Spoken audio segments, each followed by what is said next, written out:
everyone, peace be upon us all. You currently with me, just ordinary life student from the Faculty of Life, 17 Augustus, 1945, University of Surabaya. Allow me to introduce myself. My name is Gabriel Jessica Christabel Tarkus with student ID 132200057. Hello all, my name is Ladivan Patricia with name 131230114.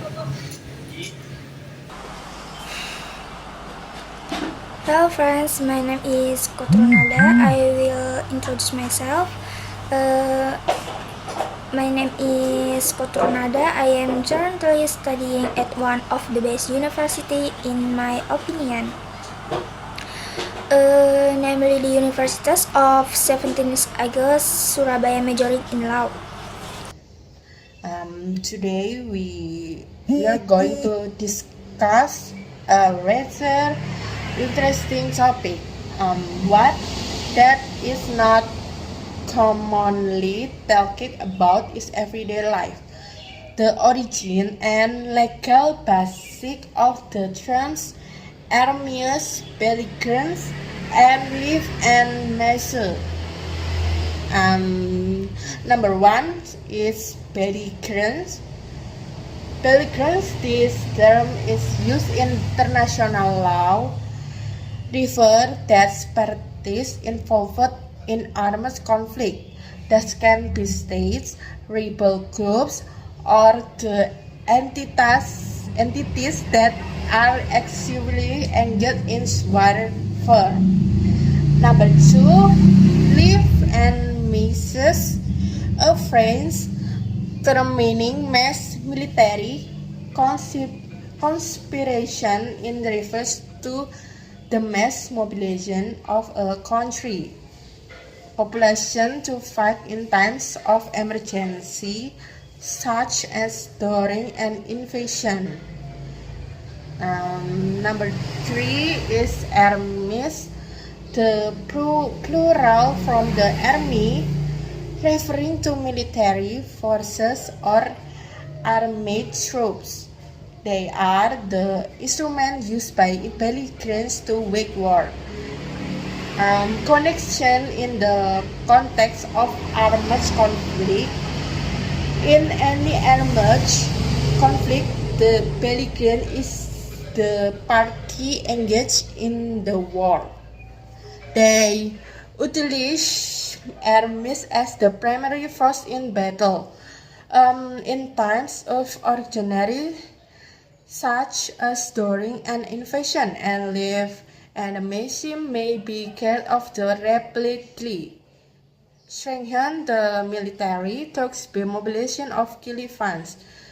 Legal foundation in international law, several key documents and principles serves as the legal basic for three concepts including number one, the Hague Conference of 1907, Article 2 and 3 of the Hague Regulation provide guidelines on recognizing the transgender status and the conditions required.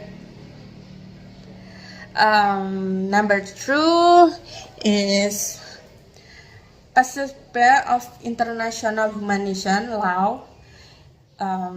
These include the participation between combined civilian and proportionally insurgent attacks, not expensive relation military advantage, both of the which relates belligerents and live enemies.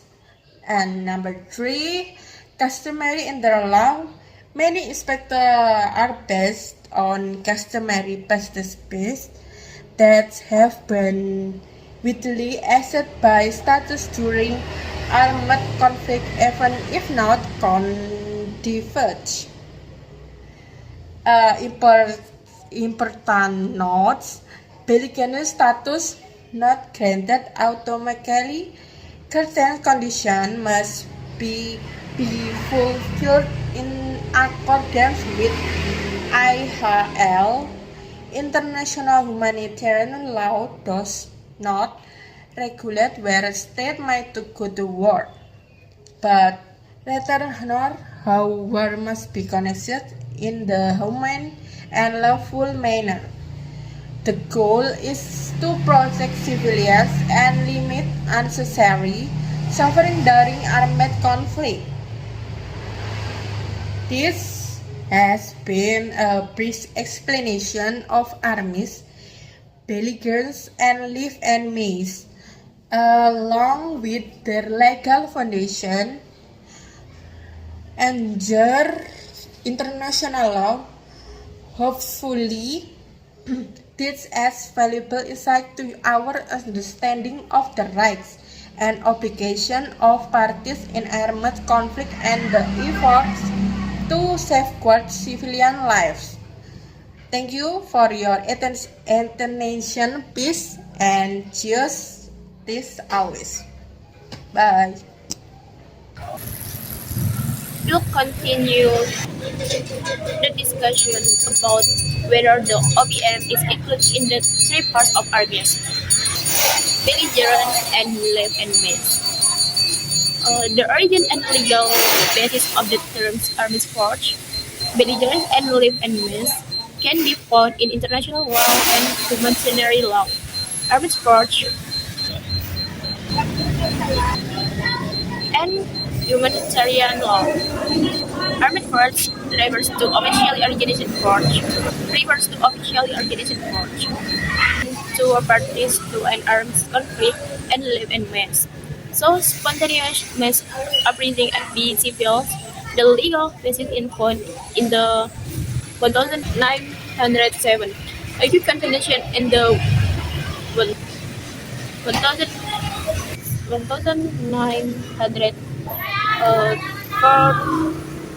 in 9. Geneva Convention. Geneva Convention, which governs the law of war and protects of war victims. The Free People Organization or OPM can be categorized as a belligerent because it is engaged in armed conflict with the Indonesian government. However, the OPM cannot be considered as official armed force, as it's not engaged in a formal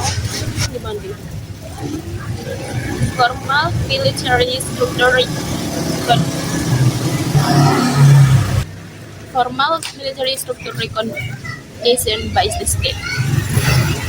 In addition, the OPM also cannot be fully considered as live enemies because it has a clear organizational structure and political goals, not just a spontaneous mass revolution. Thus, the OPM is more appropriately categorized as a belligerent in armed conflict with the Indonesian government. Today, I will conclude regarding the task of universal law based on the analysis above.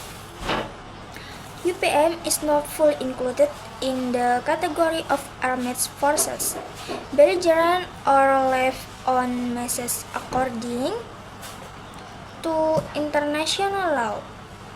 Although UPM is involved in armed conflicts and have clear political goals, they are not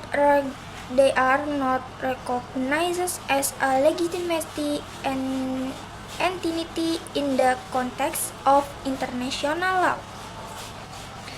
Their status as belligerent is still debated, and they do not have widely